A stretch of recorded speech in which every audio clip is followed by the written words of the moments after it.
नमस्कार दोस्तों, स्वागत है आपका मेरे इस चैनल भारतीय डिजिटल सेवा 3.0 में। मैं हूं आपके साथ राजीव।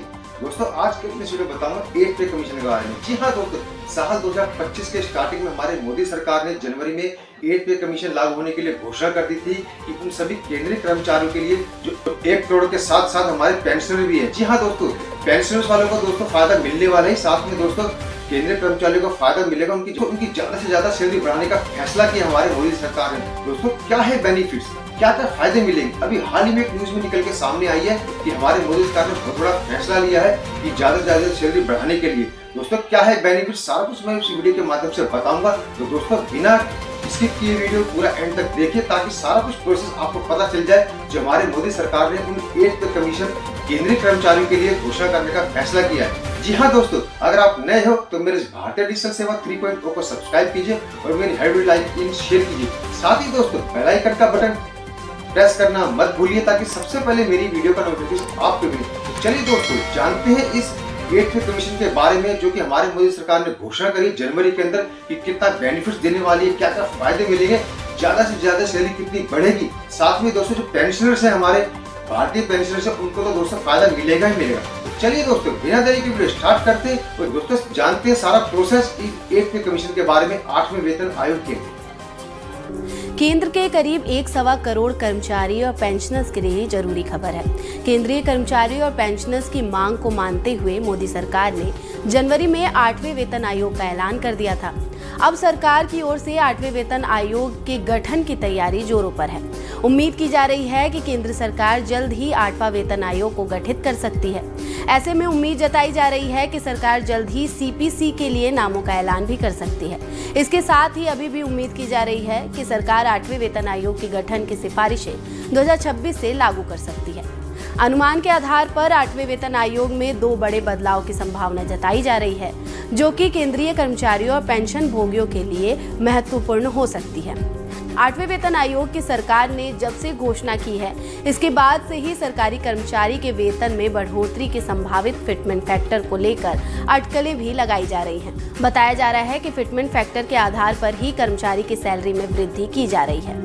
7वें वेतन आयोग में फिटमेंट फैक्टर 2.57 था, जिसके आधार पर न्यूनतम सैलरी 7,000 से बढ़कर 18,000 हो गया था। 8वें वेतन आयोग में फिटमेंट फैक्टर को 2.86 या इससे अधिक करने की चर्चा है। अगर ऐसा होता है तो न्यूनतम मूल वेतन 18,000 से बढ़कर 51,480 तक हो सकता है। इससे कर्मचारियों के डीए और अन्य लाभ भी प्रभावित होंगे। दरअसल नए वेतन आयोग में पुराने मूल वेतन और उस समय लागू डीए को जोड़ा जाता है और फिर कुल राशि का फिटमेंट फैक्टर जैसे 2.57 लागू किया जाता है। हालांकि नए वेतन संशोधन के बाद डीए का आमतौर पर 0 से शुरू किया जाता है, क्योंकि पुराना डीए नए मूल वेतन में समाहित हो जाता है। इस बीच इन्वेस्टमेंट बैंक गोल्डमैन सैक्स की एक बड़ी रिपोर्ट सामने आई है, जिसमें केंद्रीय कर्मचारियों की सैलरी और पेंशनर्स के पेंशन में हाइक को लेकर 3 संभावनाओं का जिक्र किया गया है। पहली संभावना के मुताबिक अगर सरकार 8वें वेतन आयोग को लागू करने के लिए 1.75 लाख करोड़ रुपए का बजट रखती है और इसका 50% वेतन और पेंशन बढ़ोतरी के लिए इस्तेमाल करती है, तो औसत सैलरी में 14,600 प्रति महीने की बढ़ोतरी हो सकती है। जबकि 2 लाख करोड़ रुपए आवंटन होने पर वेतन में औसतन 16,700 प्रति महीने और 2.25 लाख करोड़ रुपए के आवंटन पर कर्मचारियों की सैलरी में औसतन 18,800 प्रति महीने सैलरी में बढ़ोतरी हो सकती है। ऐसी उम्मीद की जा रही है कि तमाम सलाहों के आधार पर फिटमेंट फैक्टर 2.86% हो सकता है।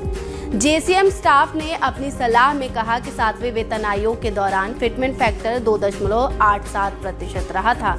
ऐसे में इस बार इससे कम नहीं होना चाहिए। वहीं जेसीएम स्टाफ ने कहा कि लेवल 1 हो या फिर 6, सभी के लिए बराबर फिटमेंट फैक्टर अपनाया जाए। आपको बता दें कि 7वें वेतन आयोग के दौरान लेवल 1 के लिए 2.57% फिटमेंट फैक्टर रहा था, लेवल 2 के लिए 2.56%, लेवल 3 के लिए 2.67%, लेवल 4 के लिए 2.72% फिटमेंट फैक्टर रहा था।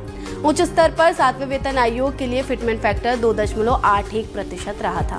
वहीं आपको जानकारी दें कि 8वें वेतन आयोग से केंद्र सरकार के लगभग 50 लाख कर्मचारी और करीब 65 लाख पेंशनर्स को फायदा होगा।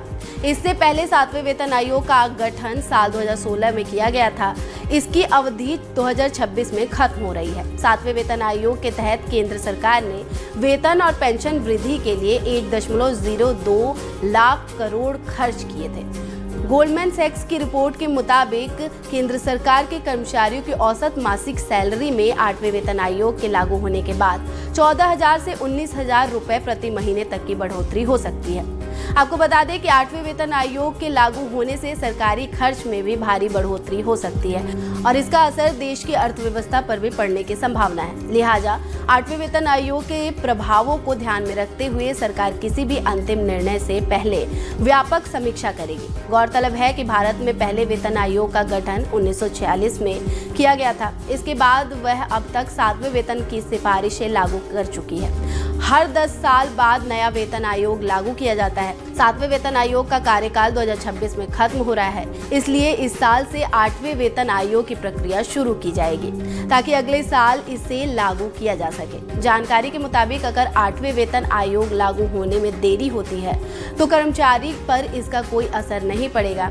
ऐसा इसलिए क्योंकि देरी होने की स्थिति में सरकार सभी कर्मचारियों को जितनी देरी हुई है उसके हिसाब से एरियर भी देगी। तो दोस्तों, आशा करता हूँ कि मेरी इस छोटी सी क्लिप के माध्यम से आप जान चुके होंगे कि जो 8th पे कमीशन हमारी मोदी सरकार ने लागू किया था, घोषणा कर दी हमारे 2025 के अंदर, जनवरी के अंदर ही, तो दोस्तों उसका कैसे बेनिफिट्स मिलेगा। अगर दोस्तों आपके मन में फिर भी कोई क्वेरी है, आप बेनिफिट्स के बारे में नहीं जान पाओगे कि कब से स्टार्ट होगा, क्या क्या सैलरी बढ़ेगी, कितने बेनिफिट्स मिलेंगे, तो ये चीजें मुझे कमेंट्स के माध्यम से जरूर पूछ सकते हैं। मैं आपकी पूरी हेल्प करने की कोशिश करूंगा और स्टेप बाय स्टेप बता दूंगा दोस्तों कितना सैलरी बढ़ेगी, क्या क्या आगे बेनिफिट्स मिलने वाले हो दोस्तों। और हाँ दोस्तों, जैसा कि मैं अपनी इस वीडियो में बताता हूँ हर बार कि अगर आप चैनल पर नए हो तो दोस्तों ध्यान रखना है इस भारतीय डिजिटल सेवा 3.0 को सब्सक्राइब कर लीजिए और मेरी हर वीडियो लाइक एंड शेयर कीजिए और साथ ही बेल आइकन का बटन जरूर प्रेस कीजिए, भूलिए मत, ताकि सबसे पहले मेरी इन्फॉर्मेटिव वीडियो का नोटिफिकेशन आप तक पहुंचे। तो चलिए दोस्तों, मिलते हैं कैसे इन्फॉर्मेटिव वीडियो के साथ। तब तक आप अपना और अपने घरवालों के स्वास्थ्य का ध्यान रखिए। वंदे मातरम, जय हिंद।